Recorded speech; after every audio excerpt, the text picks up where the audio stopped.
What is up, YouTube? It's Elazardo here, back out with a brand new video, and today I have for you guys my first Rise of Mordor video. It is in pre-alpha right now and is only available to a select number of YouTubers, including me, and I am very excited to show you two full rosters. That's right, two full rosters, Gondor and Dale. I hope you guys are also excited, and without further ado, let's get started. Here we have some of the Dale units. And keep in mind, some of these were from the show, and some of these he made all by himself, which is just absolutely incredible out of his own kind of mind. Like these Rivermen here, he made these all by himself. He didn't get any particular inspiration from them, or this SHIPMEN unit. These were never actually shown in the series, so it's always nice to see him coming up with his own textures and kind of using his imagination to come up with a lot of these units. Of course, we know that Dale was really famous for their trading, their merchandise, and their wine, so of course he throw in some nice colors of green and purple, just kind of like wine, and then some leaf-like armor to kind of match the shields and general colors to kind of get that feeling for Dale for us. So it's not entirely random, but for example, these ones he made by himself. So they do look absolutely wonderful, in my opinion, and he didn't randomize it too much. As I said, he kind of had his own reason for making each one and which color he was picking for them. And next up, we have an assortment of cavalry for you guys, which Dale cavalry looks absolutely amazing. Here we have the Northern Scouts. The Scouts go ahead and scout out the battlefield for us, and then we have the merchant escorts, because obviously Dale was known for their merchandise, so obviously they need someone to protect their merchandise. Here we have the Dale cavalry, the actual army cavalry. And then moving on, I just want to get a good look at these guys for you. And then here we have the RHOVANIan regiments, also from the movie. They look absolutely epic. Next up, we got Dale. These are the Alphos Coast levies. Each one of these units has their own custom flags, but if you notice, they're kind of twisted to kind of remind you or resemble that of the Gondor infantry or the Gondor standard flag.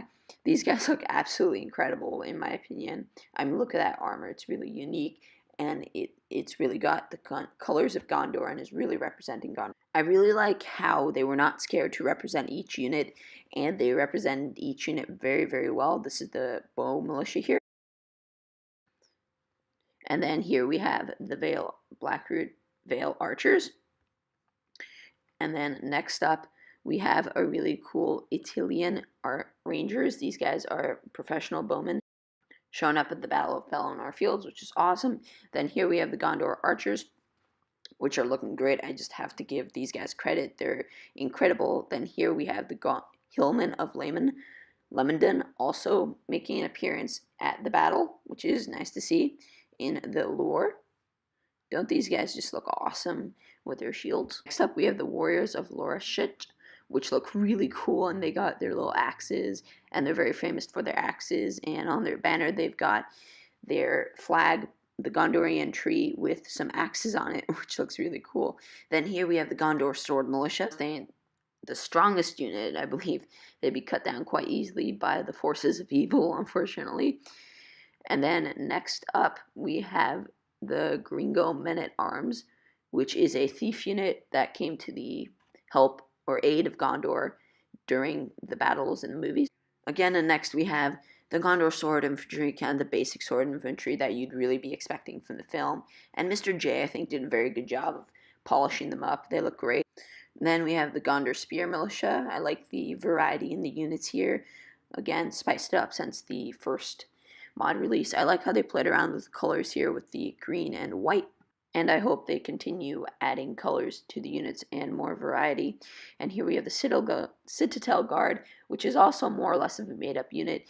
And they are looking great with their colors and their variety. Obviously, here we have the Fountain Guard, and the looks of these units and the crests and whatnot, a lot was taken from the older Gondor infantry units, including their crests and whatnot. And then here we have the Gondor cavalry, to be expected from Gondor. Then we have The Knights of the Silver Swan looking a lot like the Knights of the Vale, and apparently the best knights in Middle-earth. They look epic, and they're always nice to see on the battlefield if you're not the enemy. However, I was hoping they'd have a little more pageantry like we saw in the Third Age mod, but you know, of course, this mod is just coming out.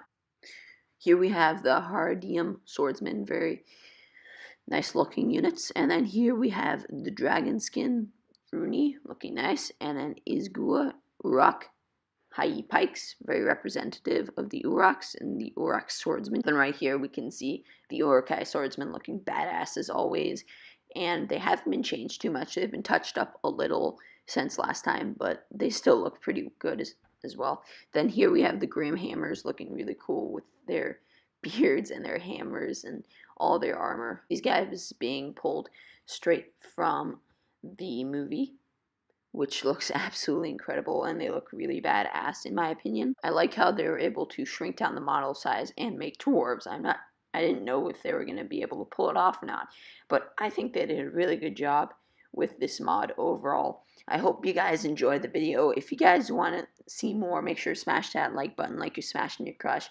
This has been Elazardo, and see you guys next time.